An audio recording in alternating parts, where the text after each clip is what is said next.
Merhaba takipçilerimiz.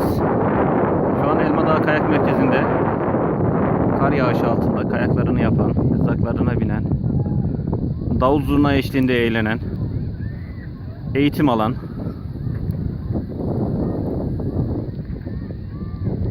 kişileri görüyorsunuz. Pistimiz açık, kızak yapmak için, kayak yapmak için, snowboard yapmak için müsait.